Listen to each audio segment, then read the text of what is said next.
Quaest, 49% desaprovam o trabalho de Lula. Pela primeira vez o índice é superior à aprovação. A aprovação do trabalho do Lula, que era de 52%, caiu 5 pontos para 47%. E a desaprovação agora é de 49%, é maior do que a aprovação. É óbvio que está todo mundo de cabelo em pé, mas também, por outro lado, meio que já estava todo mundo esperando que isso fosse acontecer. Que assim, nessa reta final de ano foi só problema, só encrenca, né? E, inclusive aquela famigerada história do Pix bendito, que ia taxar, não ia taxar, fake news tomou conta do assunto, o governo teve que voltar atrás e pegou mal pra caramba. Essa pesquisa mesmo, ela avaliou isso. A maioria dos brasileiros acharam que o governo agiu mal nessa questão do Pix. Mas não foi essa a questão, na avaliação dos integrantes do próprio governo, que levou à queda de popularidade do Lula. Claro que o Pix deve ter ajudado. Mas tem um outro problema muito mais grave, muito mais sério, que afeta de verdade a vida das pessoas, segundo ministros.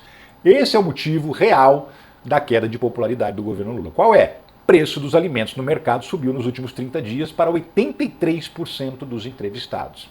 Então é o seguinte, a gente teve uma situação em 2024 que é uma inflação relativamente controlada, 4,82%, mas uma inflação dos alimentos bem mais alta, passou de 8%. Quase o dobro da inflação geral, a média. Ou seja, o arroz, o feijão, o óleo, o açúcar, o café, o macarrão, essas coisas ficaram mais, a carne ficaram mais caras esse ano no supermercado. De fato, a inflação medida mostra isso. E agora em janeiro já teve o IPCA 15, que é aquela inflação que é medida dos primeiros 15 dias do mês, e que demonstram que também a inflação dos alimentos continua mais alta do que a inflação total. Quase o dobro também. E aí é isso, segundo avalia o governo, que está pegando, porque se olha esse número aqui, ó, 83% dos entrevistados, e foram 4.500 entrevistados, é uma amostragem grande para uma pesquisa desse tipo, essas pessoas acreditam, 83%, mais de 8 em cada 10 falam, olha, os alimentos estão mais caros nos últimos 30 dias.